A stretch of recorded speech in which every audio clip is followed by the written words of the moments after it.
800-709-4395. 800-709-4395. 800-709-4395. 800-709-4395.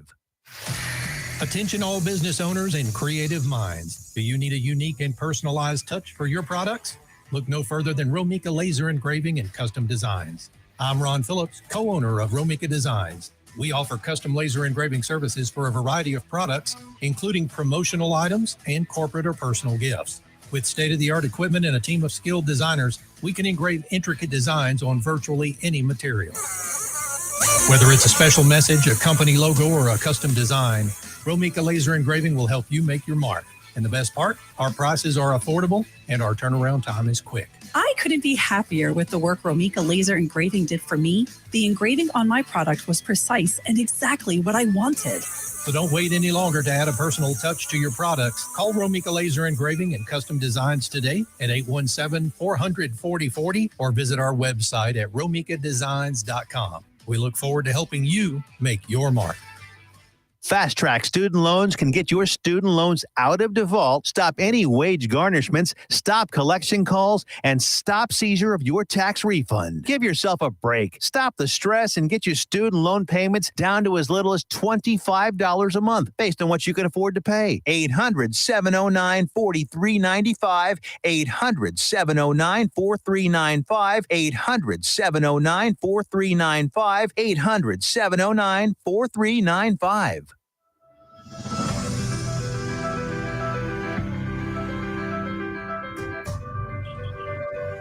I think Debbie drinks those. I think I've heard her mention now. I can give them to her if you don't want them. If you don't think you'll drink them.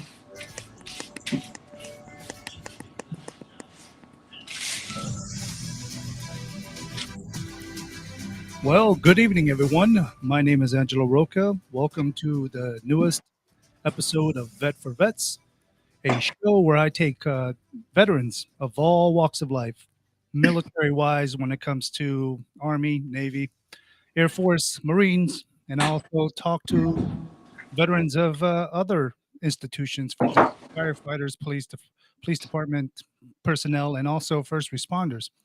Today, I have a very special guest all the way from Arkansas, correct? That's correct. All right. Yeah, his name is David Clayton. He is the, I guess, brother-in-law for one of my fantastic guests, Larry Raspberry. That's correct.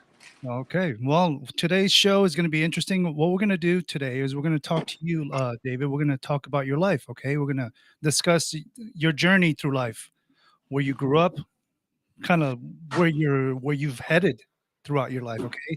So in case you're just listening now or you're just watching for the first time or you're watching now or later, letting you know that this show, Vet for Vets, is a show where I take veterans and I interview them and I talk about their life here, now, before their military service, during their military service, or after their military service. And of course, some people had some good times and some people had not so many good times. Some people are disabled. Some people have done heroic things. Some people have just done things that have helped out the military. And today, David Clayton is one of them. So, David, I have a couple of things here that were given to me by your brother-in-law. I'm going to run down this list, and all you have to do is tell me if it's true or not true. And then later on in this episode, you'll just tell me, hey, yep, that's true, or no, it's a little bit different than that. Does that sound okay? Sounds good. Okay, so here's what I have for you. You played high school basketball. That's right. Is that true? Okay, good. Yep, Marmaduke Greyhounds. There you go. You joined the Army after high school. That's correct, yes. I did the same thing. You went to Germany, worked in communications. Communications / combat engineer. All right. You played on the Army basketball team, which is a great achievement on its own. Oh, yes. That great experience. Oh, dang. I can't wait to talk to you about that. You joined the reserves, and then you went to help out with Hurricane Katrina and the cleanup. Yes. Oh, I can't wait to delve into that because I'm sure you have some good stories, not so good stories about that. Right. Yes. Now, this is probably a first or second for me. You went to mortician school. That is correct. That's correct. Okay, so everything we're so far we're like 10 for 10 here. Okay. That's right. He's spot on. Okay, this here's my favorite personally because I'm a God-fearing church man myself. You became a minister in the General Baptist Church. That's correct. Nice. Okay, you went to Iraq with the reserve unit, and you served with your sons on the same unit. That's right. Both of my sons were there at the same time. Oh, nice. I can't wait to talk to you about that because I want to know what they're up to now. You were injured while driving a Buffalo IED sweeper.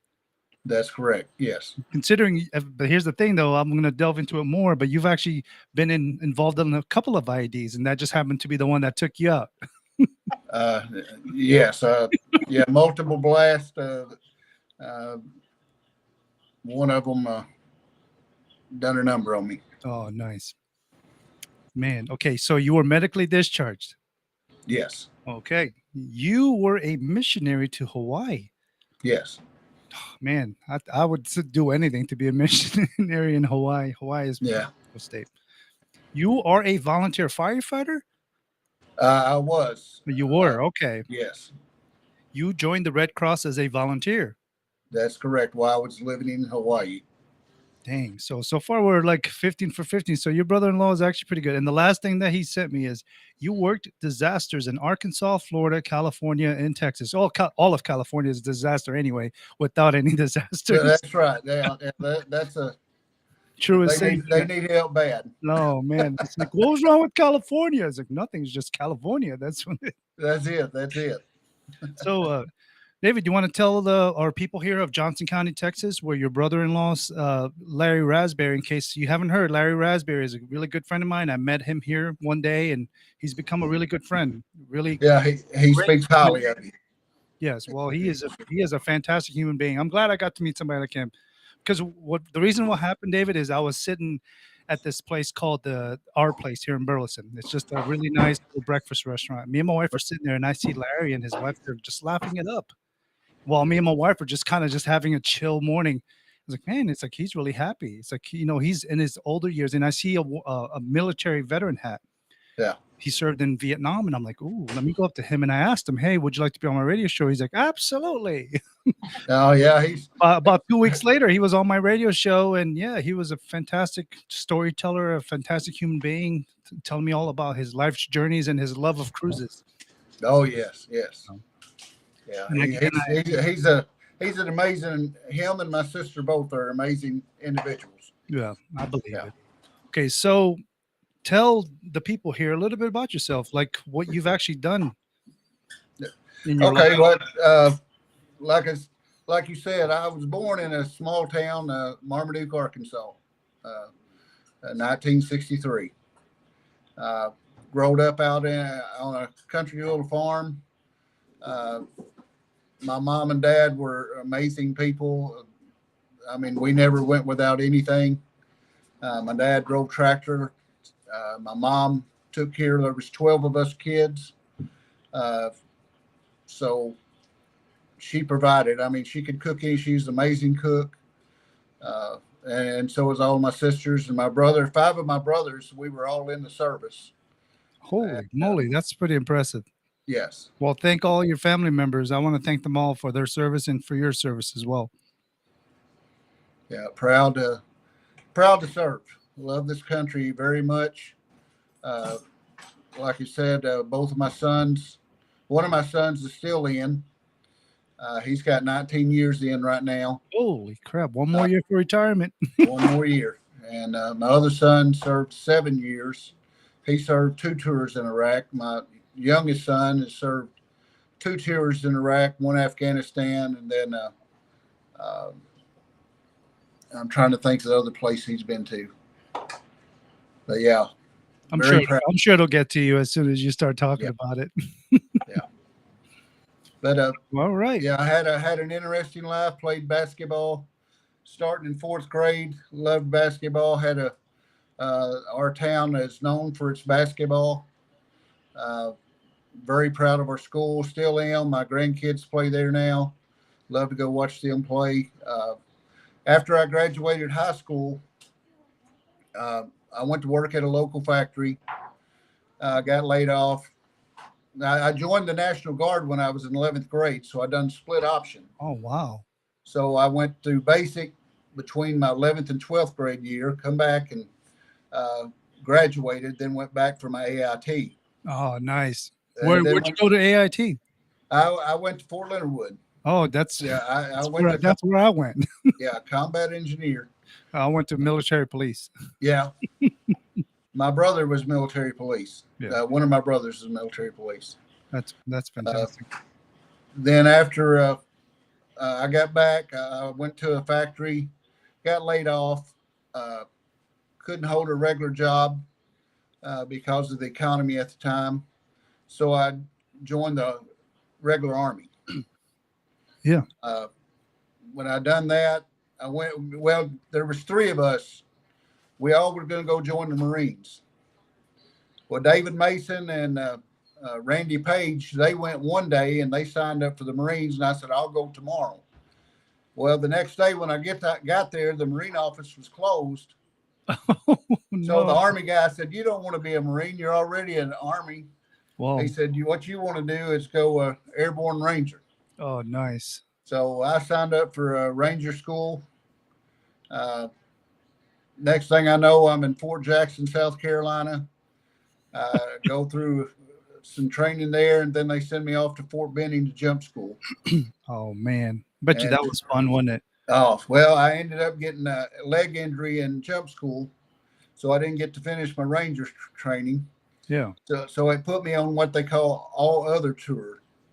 So that sent me to Germany, and I was with the 23rd Engineers, 3rd Armored Division, Spearhead. That's So, incredible. Man. Anyway, when I got there, they interviewed me for a slot, and one of the commo guys said, hey, how would you like to be in commo? And I said, well, I never thought anything about it. So to make it short, I ended up cross-training in commo, worked it in a secured room. They locked me in there every night, and I took care of all the incoming code messages. So I had to decode and code, and I done that till I left Germany. And while I was in Germany, I got to do a lot of traveling, Paris and different countries over there. Germany was beautiful. It is a very beautiful country. Yes, Germany is very beautiful. I'd love to go back there. Well, why don't you? You one day just get that passport. You and your wife can go visit. Right. Well, we're sort of like Mary and Larry. We like to do our cruises too. Oh, nice. Yeah, You know what? They actually have packages where you can actually travel all over Europe. And I believe it starts in England or Ireland. And you basically Right. travel by train all the way down the coast, all the way down to Italy, maybe even Right. Greece, I believe. But yeah, Yeah. a couple thousand though. Right. Yeah. Yeah. Yeah. But while I was in Germany, I tried out for the Army basketball team and made it. And I loved playing. And we traveled across Germany playing. Yeah. And if we'd won of our division, we would have got to travel back to the United States. But, Yeah. You guess you we didn't ended make. up getting beat out. Yeah. So you were talking about your parents and how your mom was a really great cook and your dad was always on the tractor. Yes. Tell the people, tell your audience, like what your parents were actually like, what kind of discipline they put into you, what kind of parents they were to you and made you the person you are today. Well, the one thing about it is family is very important. I agree. They instilled that in us. I love my brothers and sisters and my mom and dad. They instilled that in us. They brought us up in a little community church, White Oak Baptist Church. Yeah. We were there every Sunday night. There's nothing like a good old country singing and good old fashioned preachers. I agree. So we was raised there. We had 2 or 3 cows, some pigs, chickens. We were self-sufficient. Mom and dad made a great garden. They taught us how to work hard. They instilled in us so many things that as went through in my life that, and I miss them still today. Yeah. Yeah. a lot of veterans, a lot of people who had great parents, who even had tough parents, thank their parents long after they're gone. Yeah, And one thing about it, my mom and dad, they were the type, they would tell us to go pick the limb off the tree. That's yeah, the one we were going to get spanked with. yeah, get Yeah. something to do. I think this generation needs that. You know what? I fully agree with that. I fully Yes. agree with you. I think that's what's missing now, all the discipline. Right. These kids Yes. just, We knew how to respect our elders, and we were grown up, we were taught right. yeah, I agree with you.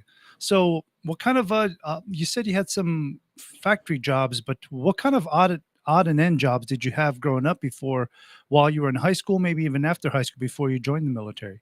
After we moved from the country into town, which population 1,200, Oh, yeah.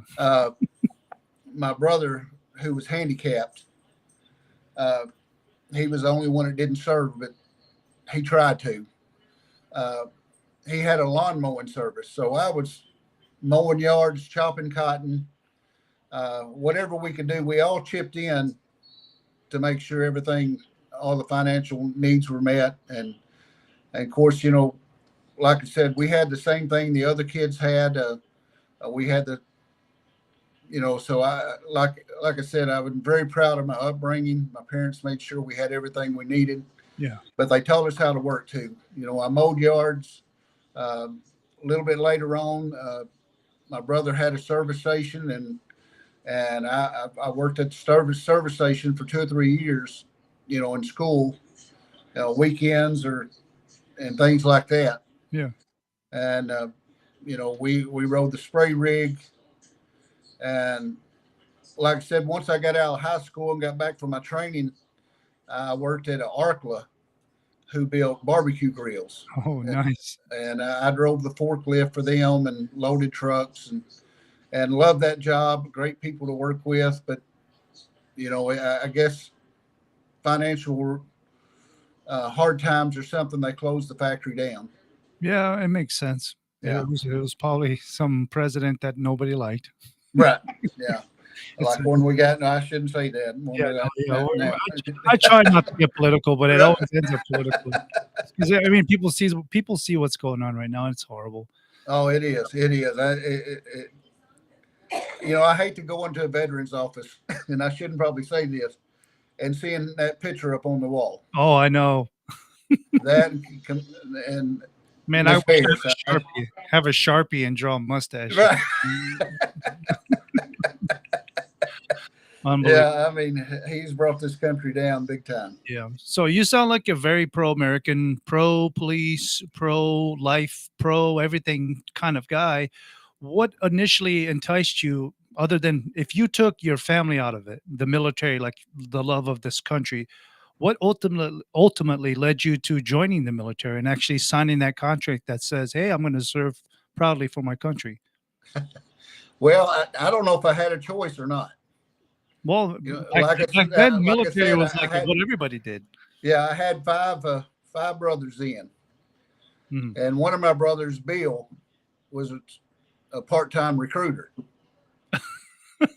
So, So and he- which I wanted to, because Good. I remember, my brother-in-law Larry, Vietnam. My other brother-in-law Larry was Vietnam. Yeah. My brother was Vietnam, served 2 tours there, highly decorated. I had a lot of my brother-in-laws were in the guard, and my other brother was he was in the Little Rock Riot back in the 50s, I guess, or 60s. Oh my goodness.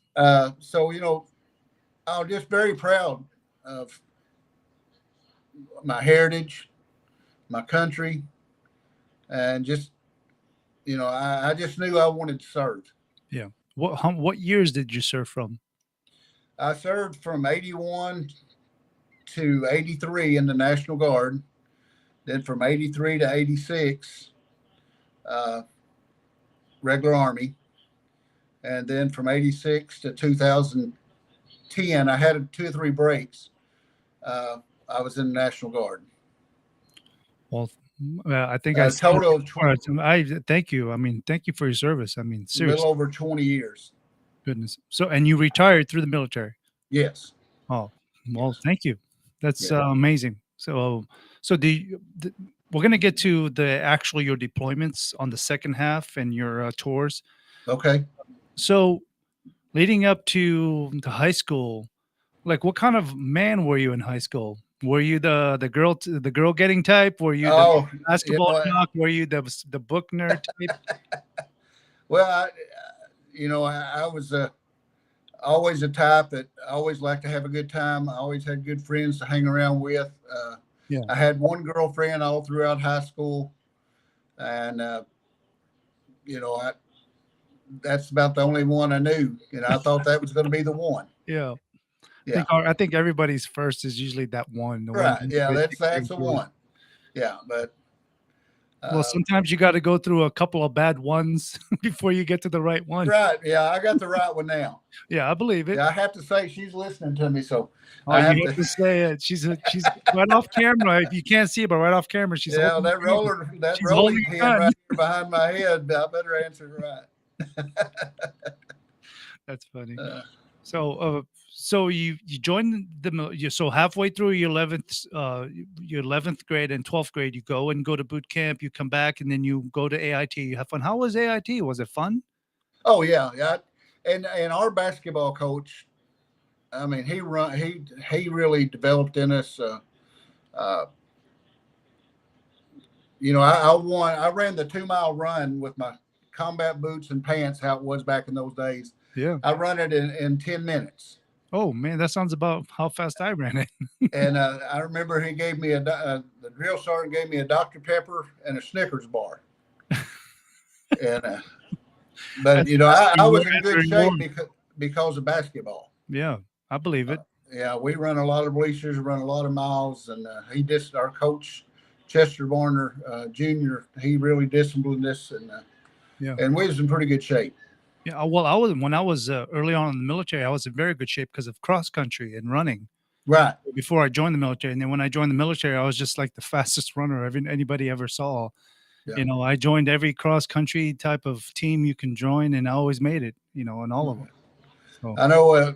And in the Guard back when I joined, you had to do a 4 mile run. Yeah. And they would bet on me and Lieutenant Gaston, like race dogs, who was going to finish that 4 miles first. Yeah. And I mean, it was just a great competition. And I mean, I could run back then. And now I run to the couch. Yeah, I'm the same way. I mean, granted, I'm only 44, but my body tells me otherwise. I'm more like 94. I mean, every morning I wake up, it's just my back is hurting, my leg is hurting, my hip is hurting, my leg is hurting, and it's like I'm only 44. I remember when I initially got hurt in Iraq back in 2003. I remember coming back from my deployment, and I remember going to the VA, and I had this walker. Right. Here I am, 30, probably 20, probably maybe 29, however old I was back in 2003, maybe, I don't know, 22. And I remember being 22 or 23 and walking into that VA facility, and everybody else is like, Vietnam era age. Right.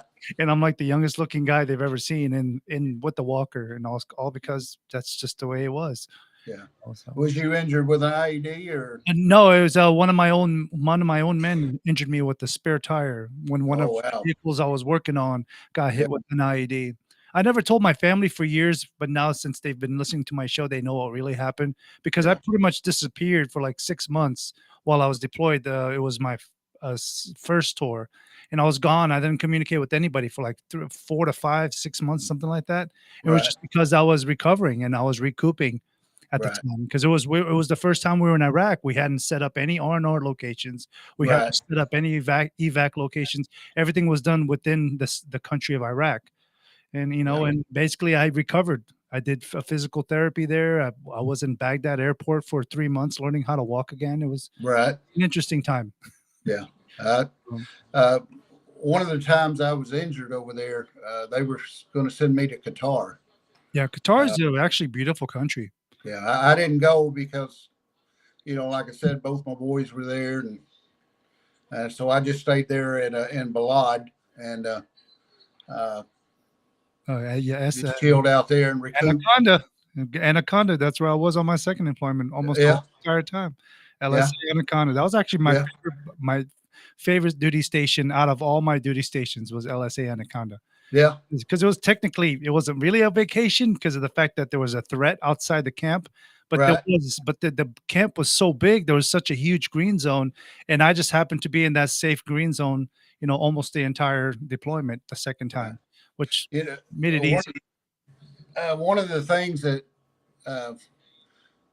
in Iraq, I got to have my picture made with Carrie Underwood. I got to hold her in my arms. Yeah, I've met some celebrities too.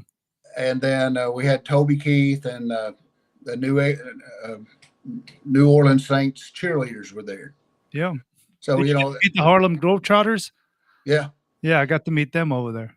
I mean, it's great. They're risking their life to come over there and bring our morale up. And, that's a great tribute. I agree. I mean, that's just the little amount of things that the military does for its soldiers is pretty impressive. Considering otherwise, they could just say nothing. They don't have to say anything or send anybody there for morale. Right. But you do have these pro-American celebrities that actually want to do something for our veterans, and or our military people, and they go out there risking their life through a helicopter or a jet, and it's pretty impressive. Toby Keith is an example. I saw him in concert in LSA Anaconda. So he was there, and then of course, like I said, Carrie and I got picked out of our company. They only selected so many people. Yeah. And I got selected out of my company to go to the concert. Then we had the meet and greet afterwards, and it was a good time. How crazy is that? Like, never in a million years you're deployed overseas and you just meet a celebrity who you've always been kind of like admired or was talented. It's pretty amazing. Yeah. Okay. After I got back from the Army, I went to work for Monroe Auto, where they make struts and shocks and things like that. And I worked there for 8 years. Met a lot of great people there. I worked my way up to in a pretty good position, but I guess I was raised on a farm. Yeah, you were missing something. I was in the military outside. Everything that I'd done all my life had been outside. And, in that factory, which I had good money, good insurance, everything else, but I still had that roof over my head. Yeah. And so I was working as a volunteer firefighter. I was a EMT driver for the ambulance in our small town. Man. And one night we had to go out and pick somebody up, take them to the hospital where that person ended up dying. And anyway, we was, because when you're driving that fast in an ambulance or anything, afterwards you come out and your nerves hit you a little bit. And, well, David, I'm going to hold that thought right there. We're actually going to take a little 2-minute commercial break. Okay, that way we can discuss your deployments, maybe discuss even your wife and your children. Okay, yeah, good subject. All right, everybody, please stay tuned. Love you guys, and I'll see you in a bit.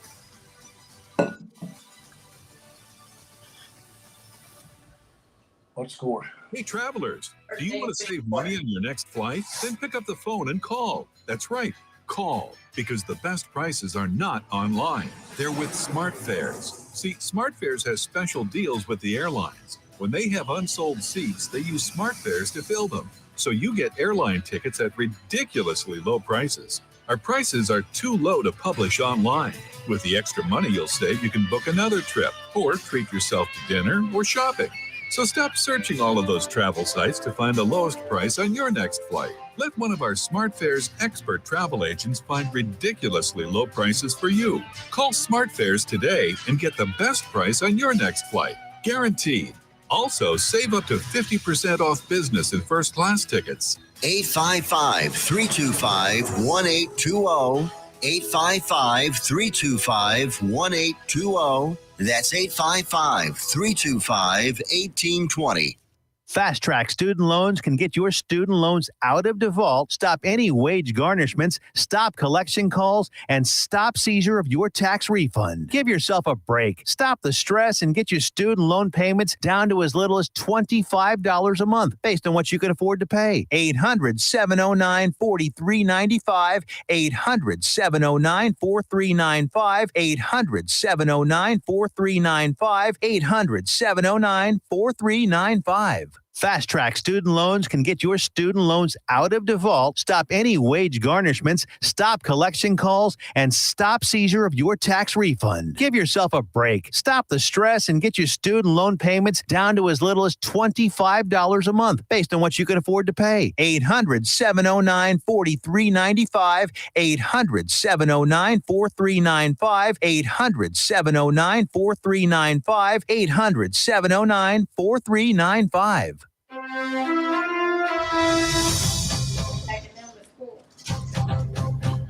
Oh, there he is. There's David Clayton. Ladies and gentlemen, we're back for our second half of Vet for Vets, a show where I take veterans locally and foreign, like Mr. Clayton here and from Arkansas, and we discuss their life before, during, and after their military service. But before we get started in the second half, I just want to mention that Joco Community Radio is proud to be the voice of Johnson County, Texas, and is live 24/7 on the TuneIn Radio Network. TuneInJoco.com is a place to find all the ways to listen and to watch, and the station app is also available for free on all Android and Apple devices. Simply search your store. Okay, so now check out our lineup and more at JocoCommunityRadio.com. This episode and more are brought to you by Next Level Claims, making your insurance work for you. Simply reach out to your Texas sales rep at 844-TEXAS-HAIL. That's 844-839-4245. Be sure to address your arms and more at thetiffy.com. That's THETIFFIE.com. That website is full of stuff, especially if you're a husband looking for Valentine's Day gifts, Christmas gifts, and anything else for your wife. There you go. Ideas. So I have with me David Clayton. He is a Army veteran, served proudly for 5,000 years, 5 different times. He is a really good man for what he's done for this country, and I'm kind of glad that I've met him through Larry Raspberry, who is another fantastic human being. He's a veteran who's been on this show a couple of times. He's been helping me out as much as he can finding veterans for this show. And my goal is to spotlight veterans like David and showcase veterans like Larry and others, and kind of let them talk and tell their story about their time in the military, maybe even before the military. And one of those things that I like to hear veterans talk about is how they met their loved one. So, David, you got to tell me, how long have you been married? 20 years. 20 years. So, thinking back 21 years ago, all right, you're wherever you're at, church, bar, farm, convention center, rodeo. How did you meet your wife? It was through actually, my daughter, or my son and her daughter were friends in school. Okay. And previous marriage, of course. Yeah, of course. And then of course we done stuff together and knew her, but I didn't know her. And then after I had my divorce, was at a ball game and I seen her, and she has the beautifulest eyes I've ever seen. Oh, I mean, her eyes is just, it'll make you stop and look. I mean, she's a beautiful woman anyway, but her eyes were really captivating. And she was a beautiful woman, and she made me laugh and smile, and I just knew I wanted to be with her. so how many kids have you and your wife had? Well, I have one son from a previous marriage, and she has 2 children, which they're mine too. Yeah. They call me dad, and they're my son and my daughter. I'll tell you what, those are the strongest type of men. The people that step in, because anybody can be a father. You know this. Any man can be a father, but it takes a real man to be a dad. Yeah. You are their dad, and that's all that matters. Doesn't matter if you're not blood or not. I think that's what matters the most. Because I have one myself. I've known her for over a decade, and I feel like she's my own daughter. Right. And I know you feel the same way about your children, your stepchildren. Yeah. So Yeah, she, of course, my daughter, she's in college now to be a teacher. holy She's mackerel! doing really good. My two sons, of course, prior military, both of them, 2 to 3 tours each. Now they're both police officers. Oh, which police departments are they at? Uh, my oldest son's he's with Lawrence County, and my youngest son he's in with the Rector Police Department.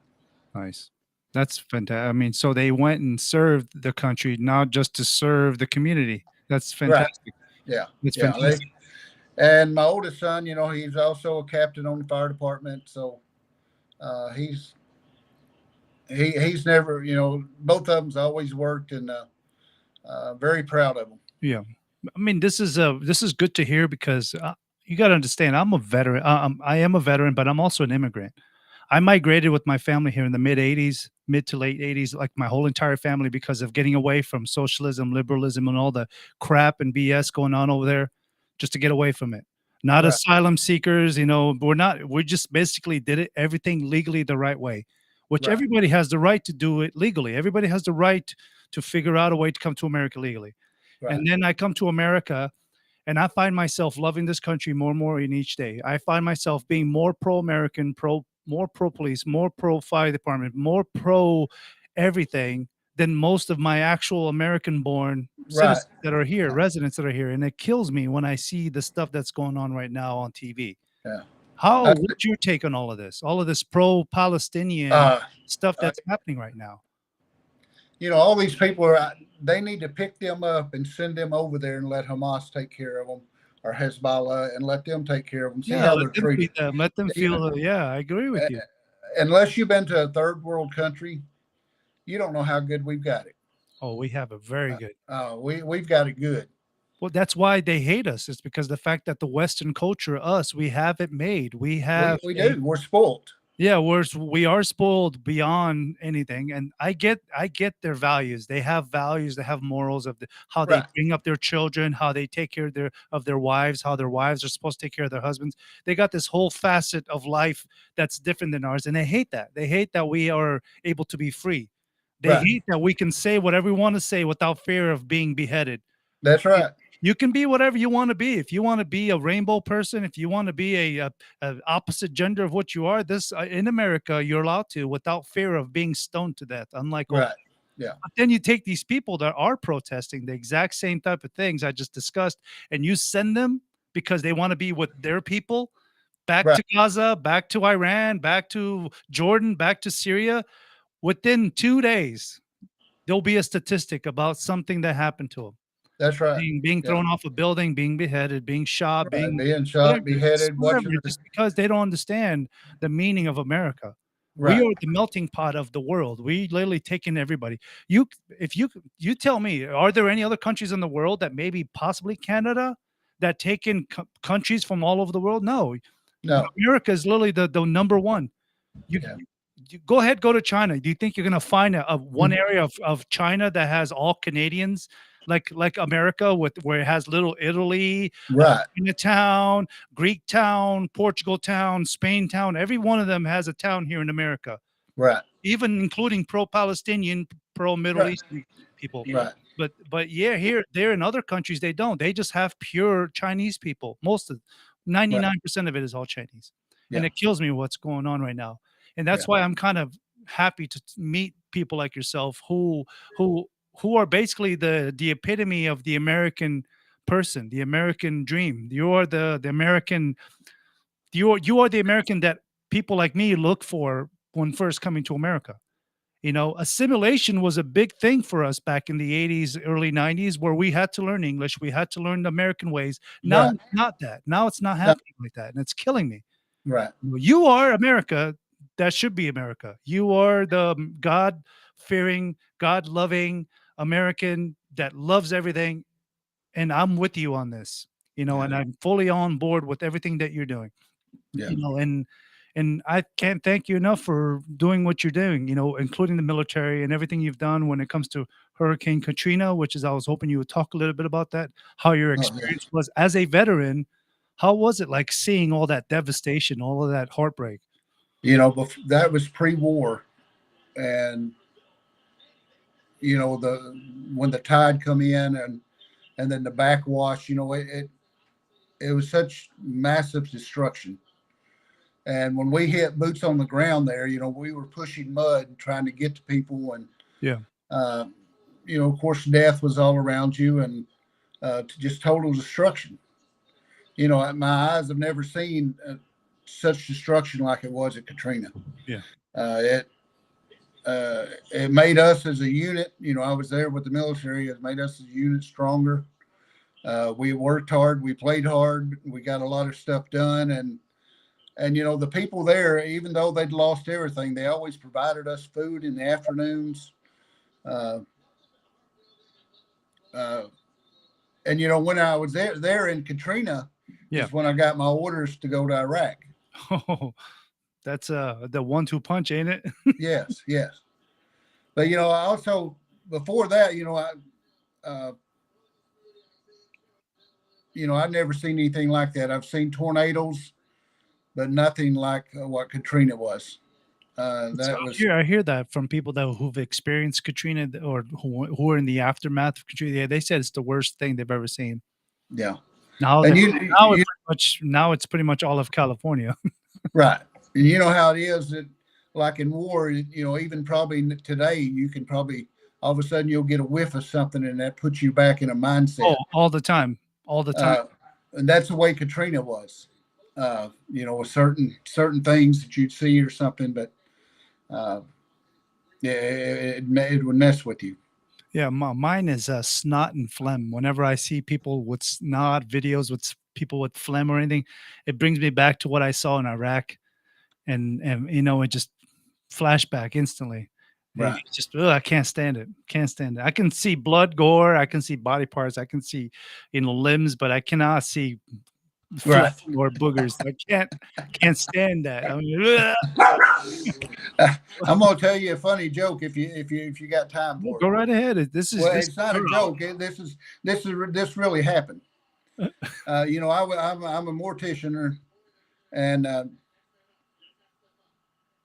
been doing it before I went to Iraq. I was, my civilian job was to be a mortician. Yeah. Well, anyway, after we got back, I'd seen a lot and went through a lot in Iraq. But anyway, we were back in Wisconsin for our demo, or coming back, and I had to go see the psychiatrist. And of course, I'm sort of a little jokester anyway. Well, anyway, this psychiatrist, this female major, she sits down in front of me, and we're sitting face to face, and she's going over things that happened while we're in Iraq and stuff like that. And she come across and she said, "Did you see dead people?" I said, "Yes, I did." She said, "Did it bother you?" And I said, "To some extent, because I didn't know how really it really was going to hit me at that time." Yeah. But anyway, she was sitting there and she was getting all serious and everything. And I was, and my buddies were all sitting around me, on the back side of the table. And they said, "Do you think you'll see dead people when you get home?" And of course, you got to realize my job's a mortician. Yeah, yep. And I told her, I said, "I'm pretty sure I'm going to see dead people." And so she's sitting there with me, and she's all straight faced, and she reaches her hand out and she puts her hand on mine, and she said, "Do you think that you're going to see a lot of dead people?" And I said, "Yeah, probably more than I want to see." Well, by that time, all my buddies behind me, they were all starting to catch on to what I'm doing. Yeah. And this major, she wanted to punch me about that time. Yeah. When she realized that you were a mortician. Yeah, I told her I was I said, "Yeah," I said, "I'm a mortician. I'm going to probably see some dead people when I get home." That's funny. And also says here you were a director of over three funeral homes. Yes, I ran. I started out in well, it wasn't a small funeral home. The company owned 36 funeral homes. Holy mackerel. And I was an embalmer for 2 funeral homes at that time. And I worked my way up to a manager. Ended up getting dual licensed. I was licensed in Arkansas, Missouri, both. Uh, Ended up moving to Highland, Arkansas, where I become the general manager over 3 funeral homes. Yeah. And also a deputy coroner. So that's, So, I mean, the things you've probably seen as a veteran, being a mortician, I'm sure some of it was probably heartbreaking when you know what happened to them. You just like, you feel bad for some of these folks that you've oh dealt yeah, I mean, the empathy that you have to have for these people, because I lost my mother and my 5 of my brothers, 1 of my sisters. I know what they're going through. Yeah. The pain, the agony, and so I took my job very serious. I always wanted the families to be able to see their loved ones one more time and have a favorable outlook when they seen them. Yeah. And I took pride in what I did, and I thank the good Lord for that, because I don't think I could do it I know I couldn't have done it on my own without Him. how do you feel about these veterans that probably ended themselves because of what they've been through, post-traumatic wise? Maybe suffering through some things, and I'm quite sure you ran into a few veterans that ended their own life who you had. Yeah, one of my friends, when he come back, he ended his life. One that we was served with, and nobody knows what that veteran is going through. Everybody wants to pass judgment on somebody, but the stress that's put on that human body at that time, whatever it was that they went through, that's embedded in their brain. Yeah. They can't shake it. So I'm not going to pass judgment on. I don't recommend a veteran. I'd rather them call the hotline, talk to somebody, Yeah. and not do this, because suicide is just not a way to do it. Yeah, But you never know, and you know for yourself, you probably still have stuff that comes back all the time. Of course, one of my big things is depression. I tend to get depression when I think about certain things that I've gone through in my life. I just kind of go quiet. I Right. really don't talk to anybody. I distance myself from my own family, and yeah, it's a little bit tough. Oh yeah, I mean, I still deal with things every day, and of course, they have me on all sorts of medication. Yeah. And all that. But there's times like I tell my wife, I said, I've got to go out to my shop. You've got to have your me time. Yeah. You've got to process it in your own way to deal with things that you've seen and done. One of my good friends, I was on QRF when he was killed, and called after that. Then, everything was still going on. It was still a hot scene. Yeah. Shells, mortars going off, and there he is laying out there like that. And of course, everybody knew that I was a mortician, and I'm the one who had to put him in the body bag. Oh. And well, anyway, I had to quit the funeral business when I got back. Yeah. Because every time I went in there, recalling what I'd seen, the smells and all that. And, my other buddy lost both of the arms and legs. And, we had numerous people injured and messed up. Yeah. And I myself, I was in 18 different explosions. I was blown up 18 different times. Goodness gracious. Now, and one of the worst, what's the worst that happened? Well, the worst thing, when you're sitting there looking at the IED, because we were to Buffalo and we tried to clear the roadways, and then you got that helpless moment. You're staring at it, then you don't remember nothing. My buddies that was in the vehicle with me, they thought I was dead. But luckily I wasn't. I thank the good Lord for that. I probably should have been taken out, but I wasn't. Uh, No, I think he knew and you. I got to come I home think back he to knew my you had family. I think he had something better planned for you. Yes. And it And was you know, one of the times I was blown up, or my vehicle was blown up, and it was disabled. You know, I was shook up, but I was okay. Uh, but here we're on the side of the road in a disabled vehicle, and it's a hot zone. We're taking fire rounds and everything else. And of course, QRF is coming in to rescue us. And I was up in the front of this vehicle, still dazed, and my son put his hand on my shoulder. And he didn't know it was my vehicle was blown up. And he was in a different platoon than I was, but we were in the same company. nice. Wow. You know, and my first thing is, you know, you're out here, you know, to rescue me, but now you know, he's in a hot LZ, you know, hot area Oh my. and getting shot at and everything else. And he didn't know he was coming to rescue me. And I didn't know he was on QRF. And, you know, we were there at that moment in the heat of the battle. Goodness gracious. You know, and he would come to rescue me. Man.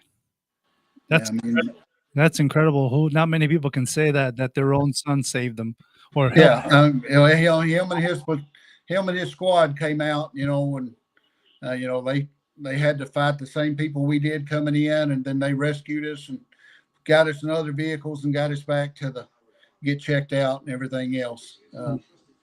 Yeah, my time on the QRF was an interesting one as well. So QRF is it's crazy. Yeah.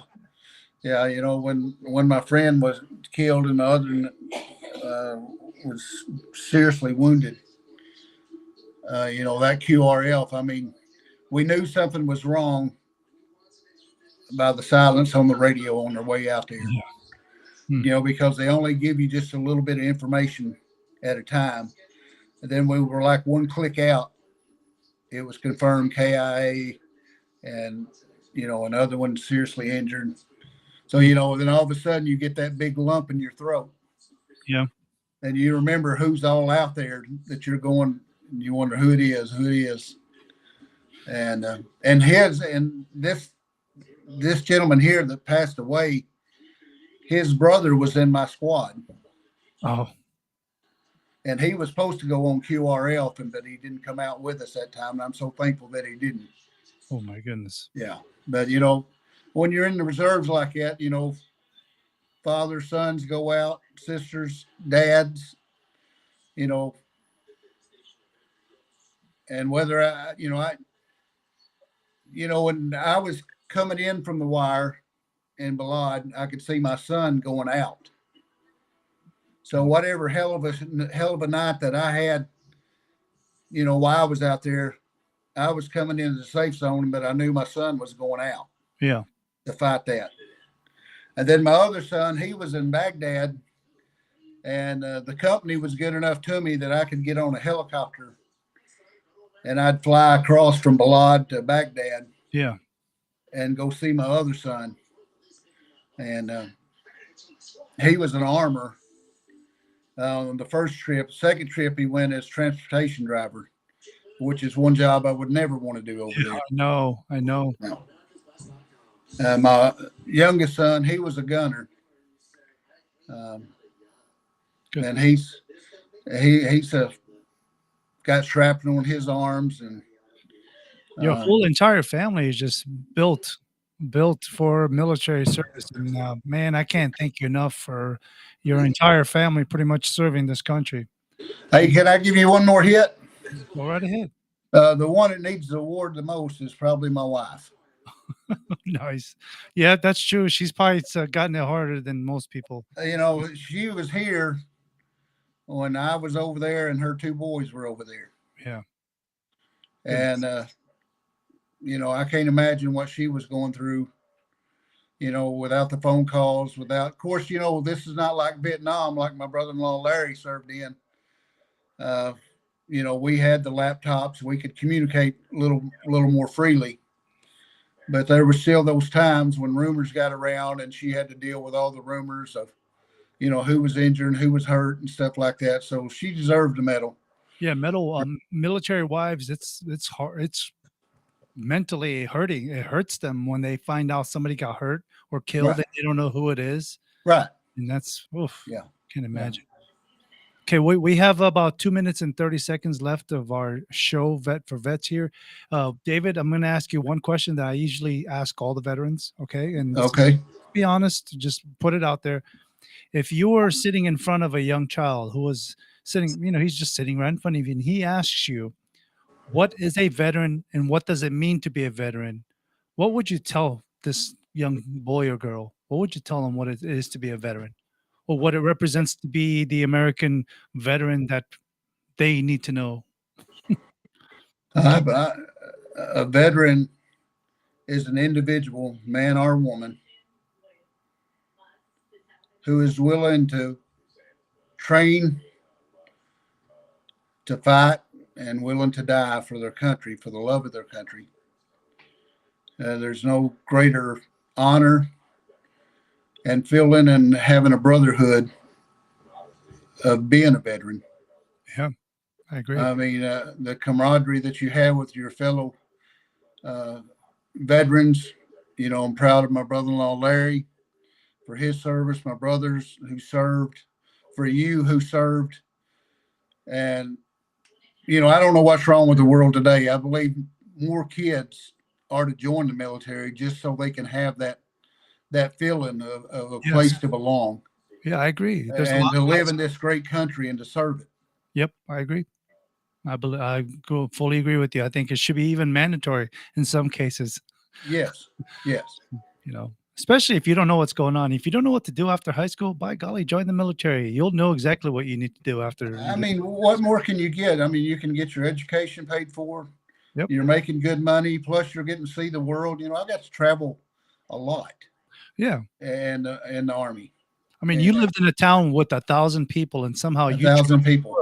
And you traveled the world, right? I have, and I've seen it and met a lot of good people, seen a lot of great things. Went through some bad times, but that's growing pains. Yep, I agree. Everybody has that. I agree. Well, David, thank you so much for being my guest today on Vet for Vets. I can't thank you enough for your military service, you and all your entire 6,000 member family. Military. Yep, we are. We're proud. We got nieces, nephews serving, and I'm very proud of every one of them. Oh, you heard it here first, folks. This is Vet for Vets. I'm Angelo Rocha. Thank you, my guest, David. And have a good night. Thank you, sir. No problem. Have a good one. Bye. From Burleson to Venus and Grandview to Godley, this is the voice of Johnson County, Joco Community Radio. Have you ever met